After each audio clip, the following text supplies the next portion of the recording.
Pul! Oh! Ya!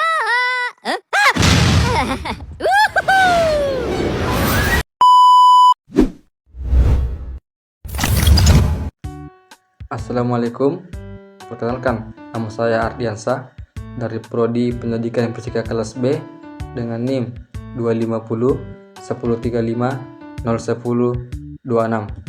Di sini saya akan membawakan sebuah video yaitu sumber daya alam dan pengelolaannya.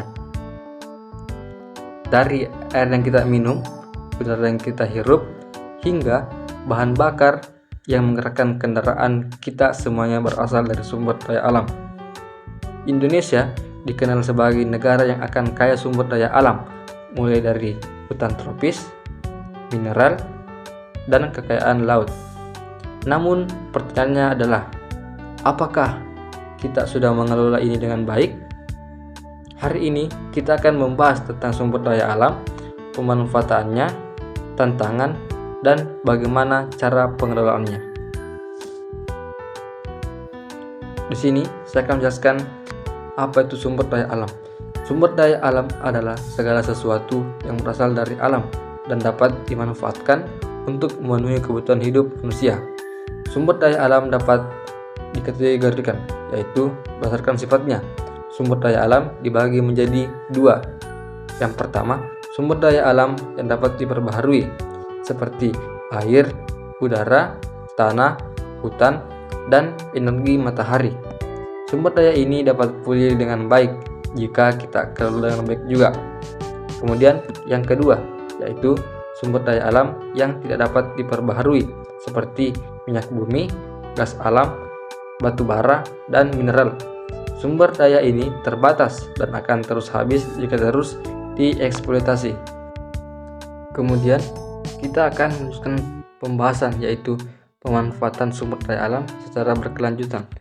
Pembangunan berkelanjutan adalah konsep pemanfaatan sumber daya alam yang memenuhi kebutuhan generasi saat ini tanpa mengorbankan kemampuan generasi mendatang untuk memenuhi kebutuhan mereka juga. Konsep ini bertumpu pada tiga pilar, yaitu ekonomi, sosial, dan lingkungan. Prinsip pemanfaatan berkelanjutan meliputi beberapa aspek penting. Yang pertama, efisiensi dalam penggunaan sumber daya dengan meminimalkan pemborosan dan mengoptimalkan pemanfaatan. Kedua, konservasi. Konservasi dengan melindungi ekosistem dan keanekaragaman hayati.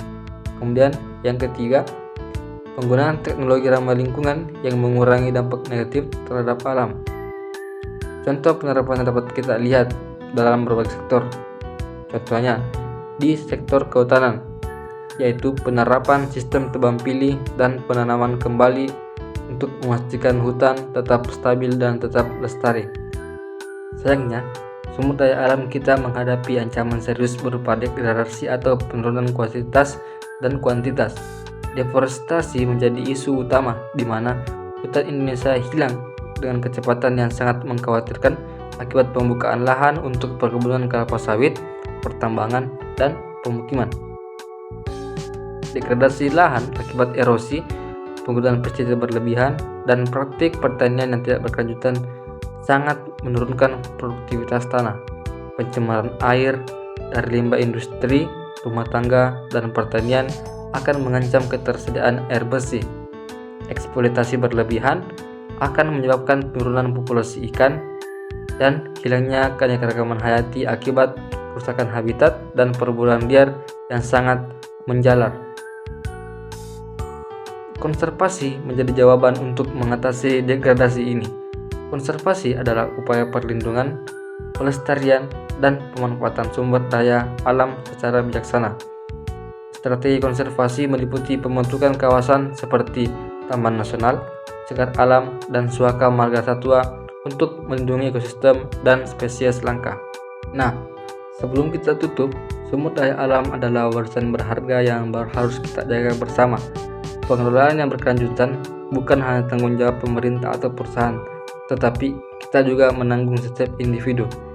Dengan memahami nilai sumber daya alam dan menerapkan praktik dalam kehidupan sehari-hari, kita sebagai manusia dapat berkontribusi pada pelestarian alam untuk generasi mendatang.